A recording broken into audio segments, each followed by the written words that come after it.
Hello everybody, Ryan Baer, First Assistant Golf Professional here at Kent Country Club in Grand Rapids, Michigan.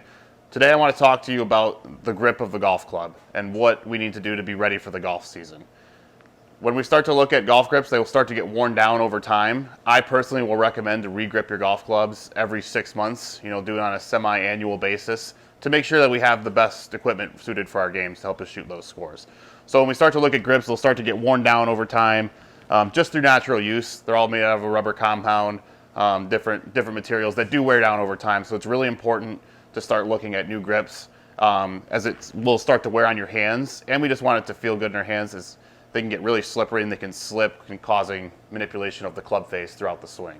So today I just want to walk you through the re-gripping process. So as we get going, the golf staff will be looking through everybody's golf bags to make sure everyone's got properly suited grips.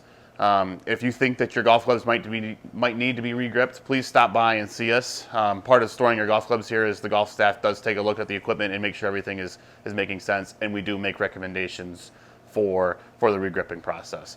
So without further ado, we'll hop into our re-gripping station here. This golf club is going to go right into this vise. I'm going to line it up as square as possible, and I'm going to lock that in. So now it's stuck. I can't move it at all. From there, we have to get rid of the old grip. So I'm going to take my cutter here, cut a straight line, and then from there, this is going to come right off of that golf club there. Okay, so I got the old grip off. I'm going to go ahead and toss that out. So now you can see there's a little bit of residue left on here. This is from the old grip tape that the manufacturer put on, so I just want to make sure that I have a clean surface there of just that metal to work with. So I'm going to use this tape remover here and get off as much of that excess as I can and just make sure I have a nice, clean, even surface to work with.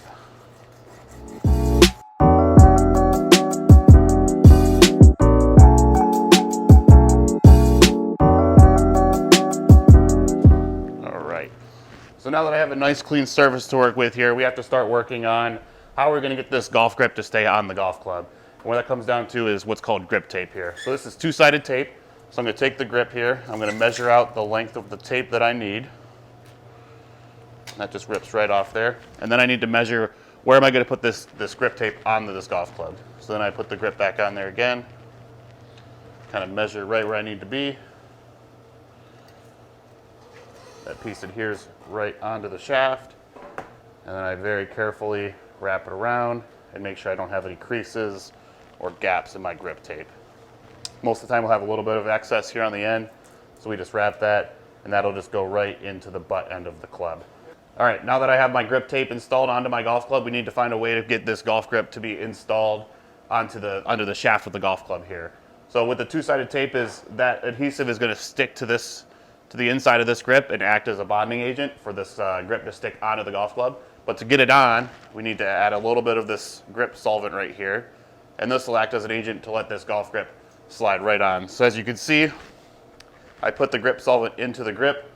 I'm going to grab my towel here just to clean up any of the excess that comes out. But then I'm going to take this solvent, comes right out of the butt end of the club, and it's going to go right onto the grip tape there. Shake out any of the excess. And then for me personally, I like to have the logo up on my golf grips. It's a personal choice. Some people like to throw the logo down. I personally like to see it up. So I take that. I have a couple lines here that help me line up my grip. So I'm going to take that. And this is just going to slide right onto the grip there, right under the club. And then I'm just going to double check and make sure all of my pieces line up. So I'm looking at making sure my logo's lined up with the club face there. Now that I have my golf grip installed onto my golf club here, I'm able to take this golf club off of the clamp there. And then what I'm going to do is just make sure that everything lines up into the playing position there, making sure the logos match up, and then the golf grip is on there squarely, which looks good there. And then just to make sure that I have everything fastened and all the way to the butt end of the golf club, we just give it a couple smashes on the ground there, and that's just going to make sure that butt end of the club doesn't stick out at all. So from there, that's a freshly re-gripped golf club. It takes about 10-15 minutes for that solvent to dry up, and you're good to take it onto the golf course. If you're interested in getting your golf clubs re-gripped, please email me or give the golf shop a call. All of us are trained and ready to go. We got tons of grips in stock, and We're looking forward to a great golf season. Let us know if we can help you.